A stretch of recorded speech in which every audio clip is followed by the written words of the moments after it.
Eu queria compartilhar nesta manhã, mais que tudo, é uma reflexão acerca da vida. No Salmo de número 90, esse salmo foi escrito por Moisés, é um salmo que nos dá uma dica profunda para que a gente possa compreender a nossa vida passageira nesse mundo. Salmo de número 90, no verso 12, vai dizer assim: Moisés, aproximadamente quando ele escreve esse salmo, ele estava entre os 80 e 90 anos de idade, já tinha passado muitas coisas, e Moisés diz assim: ensina-nos a contar os nossos dias, de tal maneira que alcancemos corações sábios. Murilo falou aqui uma coisa importante, né? Muitas vezes a gente não aproveita o tempo.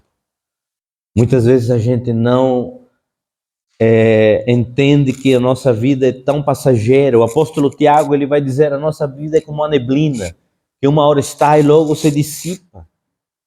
E a gente precisa entender que realmente precisamos aproveitar os momentos da vida. Precisamos aproveitar cada segundo que temos com nossos seres queridos, com nossos irmãos, como igreja. Uma hora estamos aqui, mas logo não estaremos mais. E aí então Moisés, ele é aquele que viu perto a glória de Deus, aquele que viu a água se tornando em sangue no mar, aquele que viu tantas maravilhas. Ele mesmo testemunhou o poder tremendo de Deus. Ele vai, então, nesse salmo, que nós vamos ler, ele vai reconhecer que Deus tem realmente todo o poder do universo nas suas mãos. Ele diz então, vamos ler a partir do verso 1 e fazendo uma análise desse texto para que a gente possa compreender como reflexão para a nossa vida. Senhor, verso 1 do Salmo 90, Tu tens sido o nosso abrigo sempre de geração em geração. Antes que se originassem os montes e formasse o universo da terra, de eternidade a eternidade, Tu és Deus. O autor aqui então, Moisés, ele está demonstrando que Deus é eterno, que Ele sempre existiu por toda a eternidade. Ele vai continuar, mais na frente, no verso 4, e diz: verdadeiramente 1000 anos aos teus olhos são como um dia, como o dia de ontem, que já passou, e como as poucas horas das primeiras vigílias da noite. Então, ele também está dizendo: olhe, para Deus 1000 anos não é nada, não é nada. Ele está demonstrando aqui que Deus, ele tem o controle, não apenas da criação, mas do tempo. Tudo que existe foi criado por Ele e todo o mundo está debaixo do seu poder. Deus tem um controle sobre a vida e sobre a morte. Ele tem um controle. A palavra do Senhor diz também que nenhuma folha só de uma árvore cai sem a permissão dEle. E se nós compreendermos isso, nós poderemos entender e compreender como a nossa vida realmente está nas mãos de Deus. Moisés então tem um propósito dizendo isso, que Deus é poderoso para ser refúgio e ajuda aos necessitados por todas as gerações. Deus é o nosso refúgio. Deus é o refúgio de Thaís, Deus é o refúgio de Rian, Deus é o refúgio de Luiz Miguel, Deus é o refúgio dos pais de Excel. Ontem estava, depois da parte do crematório, estivemos lá, eu fiz uma videochamada com a família, com os pais de Excel, e conversava com eles, e eles muito agradecidos a Deus pela igreja, mandaram um abraço para a igreja. E eu, de fato, me coloquei no lugar deles, como é difícil a distância. A distância receber uma notícia dessas. A distância não poder ver ou estar próximo nesse momento tão difícil da sua família. Mas aí nós precisamos entender que o mesmo Deus que está consolando, que é o refúgio de Thaís, de Luiz Miguel e de Rian é o refúgio dos pais dele lá no Brasil. É o refúgio da família dele lá no Brasil. E aí então o salmista continua no verso 3 e diz assim: tu reduzes o ser humano ao pó, afirmando, retornai ao pó, filho dos homens. Ele está nada mais dizendo que, olha, a vida humana, né, fazendo um contraste entre a vida humana e a vida divina, a vida de Deus. Nós somos frágeis, nós somos vulneráveis, nossa vida aqui na terra é breve, mas existe uma vida após a morte. Não é a reencarnação como alguns pregam, mas é a vida eterna. E essa vida eterna, ela precisa estar com a ciência no nosso coração. Passarei a minha vida na eternidade com Deus ou sem Deus? Como passaremos a nossa vida? Esse é o grande questionamento da nossa vida aqui na terra. É por esse motivo que Deus, ele enviou seu Filho unigênito. No texto áureo da palavra, João 3,16, disse, olha, Deus amou o mundo de tal maneira que enviou seu Filho, que entregou seu Filho unigênito, para que todo aquele que nele crê, não pereça, mas tenha vida eterna. Sabe qual o maior perecimento do ser humano? Não é a morte. A morte, para nós cristãos, para nós que estamos em Cristo, é apenas o início da nossa verdadeira vida com Cristo. Só que realmente para nós é doloroso porque não estamos preparados. Por mais que a palavra diga isso, por mais que nós entendamos isso, não estamos preparados para esse momento. Somos frágeis, somos vulneráveis, e é isso que o salmista está dizendo, olha, o ser humano é frágil, é vulnerável, é feito de pó, e os dias estão contados. Cada dia nosso, cada dia que passa, cada hora que passa, tenha certeza, é um dia menos, é uma hora menos, e que nós precisamos aproveitar. O significado dessa passagem é que por vezes confiamos demais nas nossas capacidades, achamos que somos poderosos para fazer tudo o que quisermos, mas não é bem assim. Não é assim.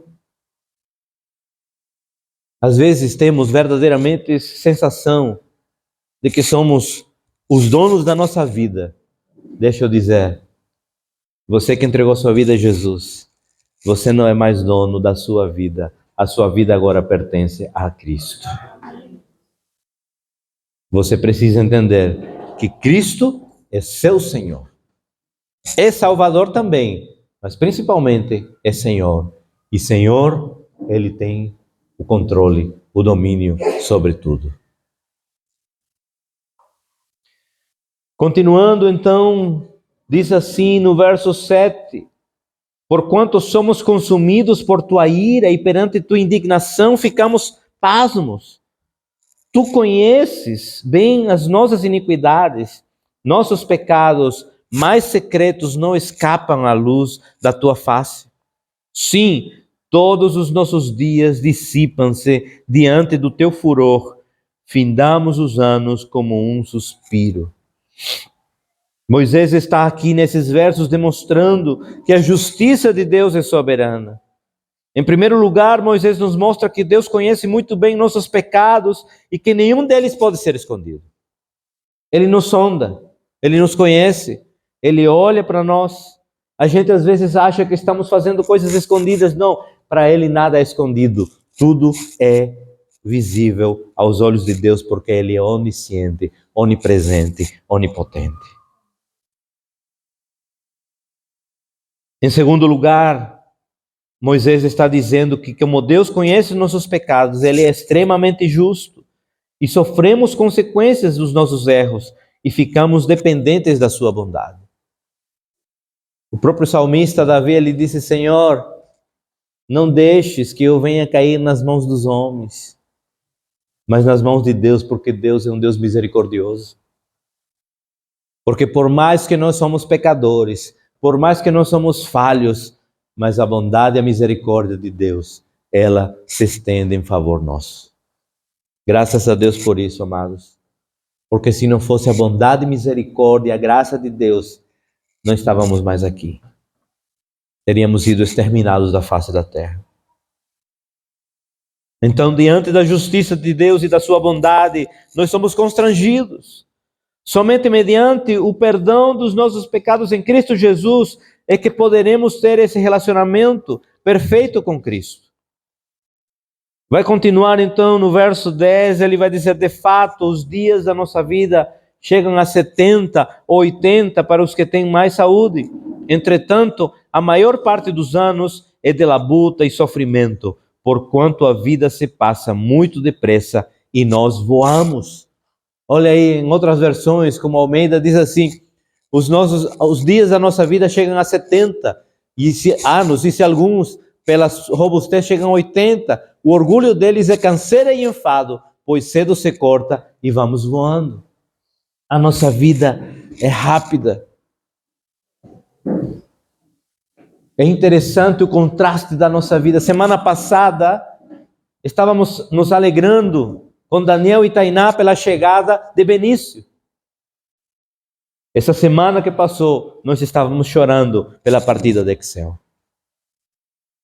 A vida é assim. É um mix de sentimentos. E nós precisamos entender que a vida, ela passa. Ela é passageira. Desde o dia que nascemos, existe uma certeza só. Um dia morreremos. É a nossa única certeza. A vida de Moisés não foi fácil. Ele passou por sofrimentos, frustrações. Lembram que quando ele estava no Egito, ainda como príncipe do Egito, ele quis, pelas próprias forças, ser libertador de Israel. E o que aconteceu? Se tornou um assassino. Ele fugiu então, virou um fugitivo da justiça do Egito. E depois, então, ele é restaurado por Deus num encontro que ele tem através da sarça ardente. E diz: Moisés, tira as sandálias dos pés, porque o lugar que você pisa é santo. E aí Deus restaura o chamado de Moisés, porque Moisés quis fazer segundo a maneira dele, mas a obra de Deus não é feita segundo a nossa maneira, é segundo a maneira de Deus. E aí, então, amados, nós podemos ver que Moisés era um homem sofrido, um homem que não foi poupado de sofrimentos, frustrações, talvez não recebeu o reconhecimento que merecia, mas ele sabia que sozinho não conseguiria fazer nada. E o que aconteceu num episódio que ele teve? Ele recebeu uma repreensão de Deus por conta do povo de Israel, que era de dura serviço, e o próprio Senhor diz: olha, enviarei um anjo com vocês, mas eu não irei. E Moisés disse, com a convicção que ele tinha: Senhor, se tu não fores conosco, não iremos. Porque Moisés sabia que sem a presença de Deus não haveria êxito em nenhuma jornada. Nós precisamos entender, amados, sem Deus não teremos êxito. Sem Deus não há salvação. Sem Deus não há conquista. Sem Deus não somos nada. O que nos conforta hoje é saber que Excel, ele foi um homem que partiu com Deus. Ele está com o Senhor. Falava na sexta-feira, no dia do velório, sobre o texto de Tiago, que a nossa vida é como uma neblina. E eu, falando para a família e para os amigos, colegas que estavam aí reunidos, que verdadeiramente Excel era um homem responsável. Porque ele procurava o melhor para a sua família. Estava nesse trabalho de risco, não era porque ele queria, mas porque ele estava procurando. Thaís não tem trabalho, então ele trabalhava pelos dois, e ele saía para a França, ia para a Espanha, passou um tempo na Finlândia. Para quê? Para poder ser o sustento da família. A ponto de entregar a sua vida sustentando sua família. Isso é um exemplo para os filhos. porque era um homem dedicado à família. Por mais que por algum tempo ele passasse ausente, e foi uma das coisas pelas quais ele se alegrou no fim de semana passado, porque viria trabalhar mais perto em Vigo. E aconteceu essa desgraça. Mas, amados, os nossos dias estão contados. Para Excel agora já não há mais choro, não há mais tristeza, não há mais dor. Excel agora está... Não há mais sax no céu, mas ele está adorando ao Senhor com os dons que ele recebeu aqui na terra. Porque ele era um adorador. Ele é um adorador. E aí então vem o verso 12. Sendo assim, ensina-nos a contar os nossos dias, de tal maneira que alcancemos corações sábios. Quando contamos nossos dias, amados, quando entendemos que nossos dias, nossa vida é pequena, descobrimos quando ou quanto, na verdade, devemos depender de Deus. Confiar em Deus é ter um coração sábio. Colocar a sua confiança completa em Deus é verdadeiramente ter um coração sábio. O que diz o sábio Salomão? Ele disse, olha, o princípio da sabedoria é o temor a Deus. O temor a Deus. Esse é o princípio de toda a sabedoria. Não existe outra. É tanto que quando Deus disse assim, Salomão, o que você me pedir, eu dou. O que ele pediu? Riquezas? Não. Ele disse, um coração sábio. Por quê? Porque, em primeiro lugar, ele tinha o temor a Deus, que tinha sido passado do seu pai para ele. Davi passou para outra geração. E aí nós podemos ver, olha, de geração em geração, nós cantaremos e louvaremos ao Senhor. Precisamos entender. Uma geração contará a outra as maravilhas do Senhor. Eu creio que Rian e Luiz Miguel, eles vão crescer no conhecimento e na graça do Senhor. Continuarão o legado, não apenas dos dons, porque os dois já estavam sendo ensinados na musicalidade, mas eles continuarão o legado maior que ninguém nesta face da terra pode nos tirar, que é a fé em Jesus Cristo. Ensina-nos a contar os nossos dias, a fim de que tenhamos ou alcancemos corações sábios. É um pedido para sabermos como viver melhor essa nossa breve vida aqui na terra. A nossa vida é breve. Se você contar aí todos os milhares de anos que já passaram, o que são 40? O que são 80? O que são 100 anos? Não é nada. Esta vida aqui é passageira, porém nos espera uma vida eterna. E essa vida eterna com a qual nós precisamos nos preocupar, compreender. Para concluir, então, a partir do verso 13, diz assim, volta-te para nós, ó Eterno, até quando haveremos de esperar?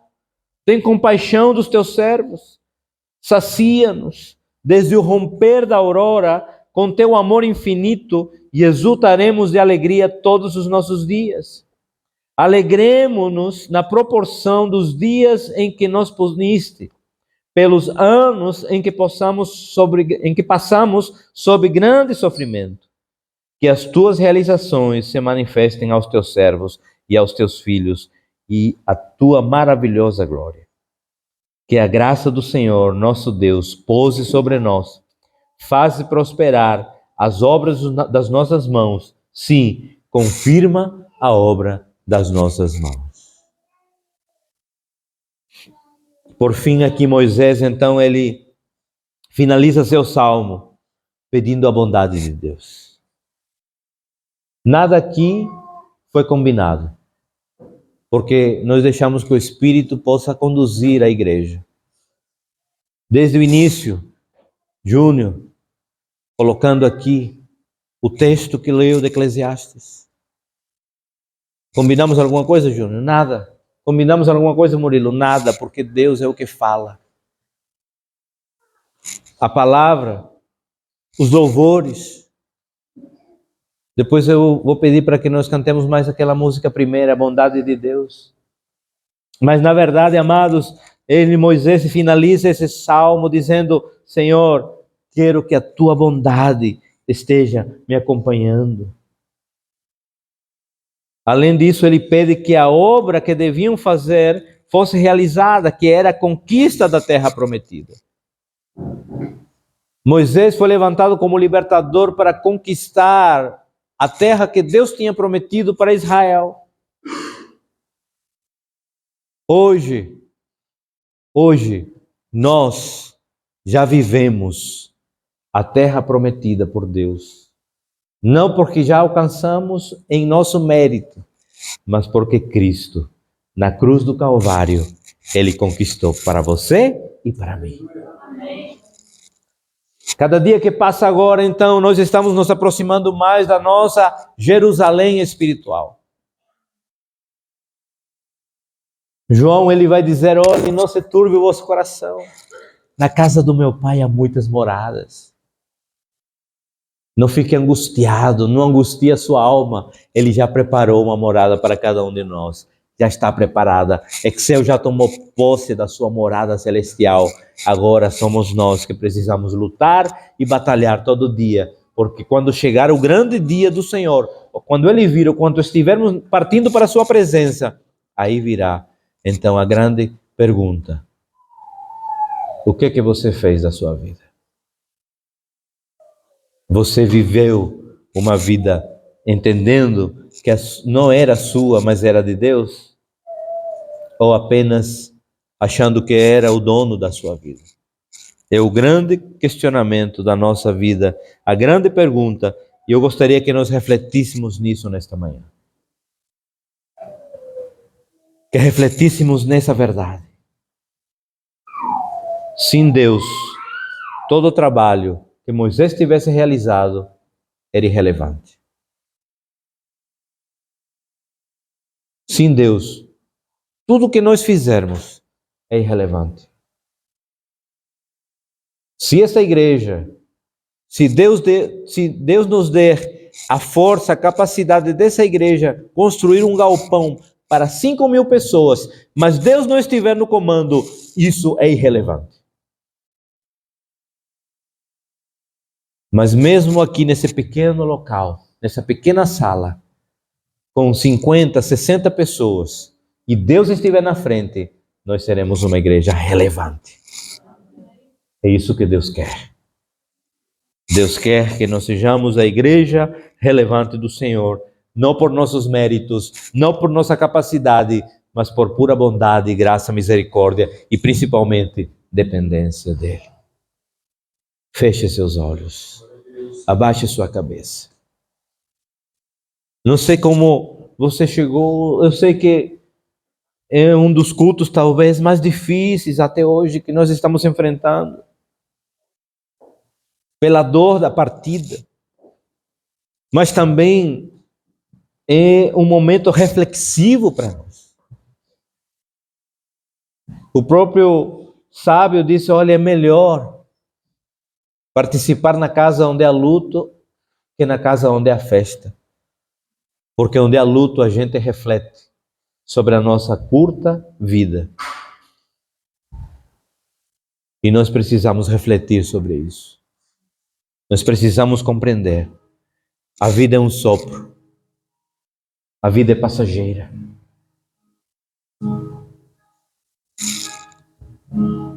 Mas Deus, Ele nos dá uma esperança.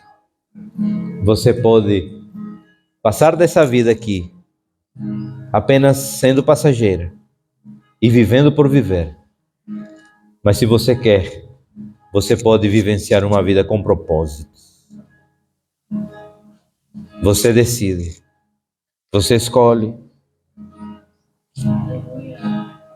São as decisões da vida.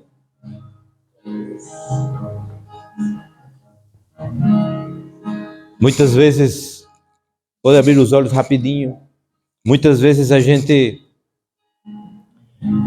passa mais parte da nossa vida com esse aparelho que você tem nas mãos e perde a oportunidade de você dar um abraço a uma pessoa, a uma palavra. Muitas vezes a gente passa mais tempo nas redes sociais, mais tempo no WhatsApp, do que olhar para alguém e dizer: Jesus te ama e tem um plano na tua vida. Valorizemos os pequenos momentos, as pequenas oportunidades que Deus nos dá, porque amanhã não saberemos se haverá oportunidade. Hoje é a oportunidade que Deus dá.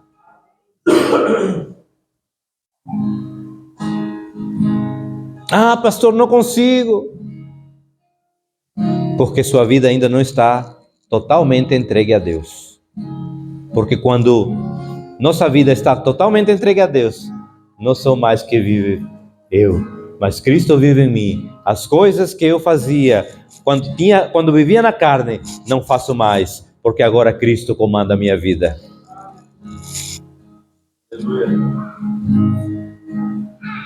Enquanto nós louvamos ao Senhor, nós vamos lançar 2 convites. O primeiro convite é: se você chegou aqui, talvez você não teve esse encontro real com Cristo, mas você precisa tomar essa decisão. Deixe-me dizer, olhe, não é uma decisão que você diga: porque realmente eu estou tomando essa decisão. Não, é o Espírito Santo que ele toca e diz assim: estou à porta e bato. Olha, estou aqui, meu filho, estou aqui, minha filha. Eu estou aqui.